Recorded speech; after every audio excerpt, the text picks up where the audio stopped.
आलसी गधा। ये कहानी आलसी गधा आलस के बारे में है।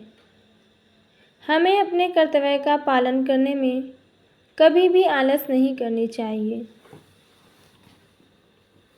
चलिए आइए सुनते हैं कहानी। गांव में एक व्यापारी अपने गधे के साथ रहता था। उस व्यापारी का घर बाजार से कुछ दूरी पर ही था। व्यापारी हर रोज़ गधे की पीठ पर सामान की बोरियां रखकर बाजार जाया करता था। व्यापारी का स्वभाव काफ़ी अच्छा था। वो अपने गधे का अच्छी तरह से ध्यान रखता था। वैसे तो गधा भी अपने मालिक से बहुत प्यार करता था, किंतु समस्या ये थी कि गधा बहुत ज़्यादा आलसी था। गधे को काम करना बिल्कुल भी अच्छा नहीं लगता था। गधे को तो बस पूरा दिन आराम करना और खाना ही पसंद था। एक दिन व्यापारी को पता चला कि बाजार में नमक की मांग बढ़ गई है। उस दिन उसने ये तय कर लिया कि वो अब बाजार में नमक बेचना शुरू कर देगा। दूसरे ही दिन व्यापारी ने नमक की 4 बोरियां गधे की पीठ पर ला दी और उसे बाजार चलने के लिए तैयार कर दिया। व्यापारी को पहले से ही पता था कि उसका गधा आलसी है, इसलिए वो गधा जब चलता नहीं था तब गधे को धक्का देता था। नमक की बोरियां थोड़ी भारी थी, इस वजह से गधे के पैर कांप रहे थे और उसे चलने में मुश्किल हो रही थी। लेकिन व्यापारी गधे को धक्का देते देते उसे किसी भी तरह आधे रास्ते तक ले आता है। व्यापारी के घर और बाजार के बीच में एक नदी थी, जिसे पुल की मदद से पार करना पड़ता था। गधा नदी पार करने के लिए उस पुल पर चढ़ा और कुछ दूर चलने के बाद उसका पैर फिसल गया और वो नदी में गिर जाता है। व्यापारी इस तरह से गधे को नदी में गिरता हुआ देखकर परेशान हो जाता है और तुरंत ही तैरते हुए उसे नदी से बाहर निकालने की कोशिश करता है।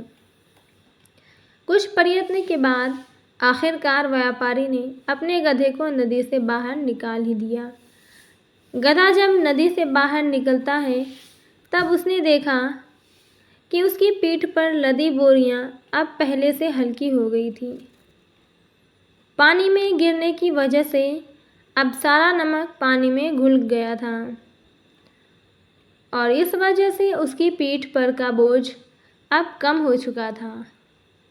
दूसरी तरफ सारा नमक पानी में घुलने की वजह से व्यापारी को अच्छा नुकसान हुआ और अब उसे आधे रास्ते से ही घर वापस जाना पड़ा। वो बड़ा दुखी था और गधा पीठ पर बोझ कम होने की वजह से खुश था और उसे तो बाजार तक न जाने की तरकीब मिल गई थी। दूसरे दिन भी बाजार जाते समय जब पुल आया तब गधा जानबूझकर नदी में गिर गया और कल की तरह आज भी उसकी पीठ पर टंगी बोरियों में रखा सारा नमक पानी में घुल गया। आज भी व्यापारी को आधे रास्ते से ही घर वापस लौटना पड़ा। अब तो गधे ने हर दिन ऐसा जानबूझकर नदी में गिरना शुरू कर दिया ताकि उसे भारी बोरियों का वज़न उठाना ना पड़े। किंतु व्यापारी को धीरे धीरे गधे की ये तरकीब का पता चल जाता है। एक दिन व्यापारी ने सोचा कि क्यों ना गधे की पीठ पर ऐसा सामान रख दिया जाए जिसका वज़न पानी में गिरने से बढ़ जाए।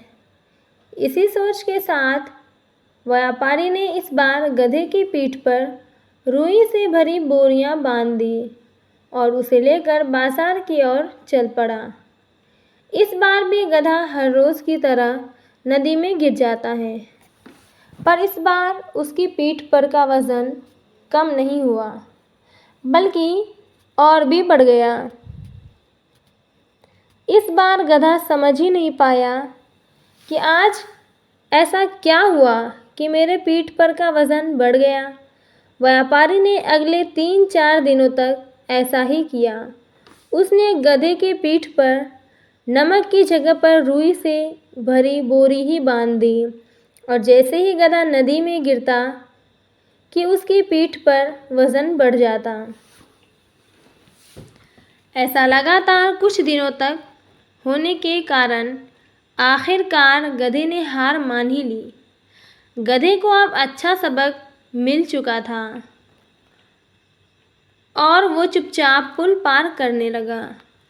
व्यापारी भी अब रुई की जगह नमक से भरी बोरियां बांधने लगा और गधा भी अब काम करने में आलस नहीं दिखाता था।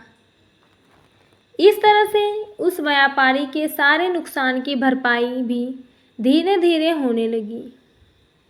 मॉरल: हमें अपने कर्तव्य का पालन करने में कभी भी आलस नहीं दिखानी चाहिए और हम इस व्यापारी की तरह अपनी सूझबूझ से किसी भी काम को आसानी से पूरा कर सकते हैं। अगर आपको हमारी स्टोरी आलसी गधा अच्छी लगी हो तो अपने दोस्तों के साथ भी शेयर कीजिए और कमेंट में ज़रूर बताइए कि कैसी लगी हमारी ये कहानी। साथ में चैनल को सब्सक्राइब भी करें। अगर आप फेसबुक पेज पर देख रहे हैं तो पेज को फॉलो और लाइक करना ना भूलें।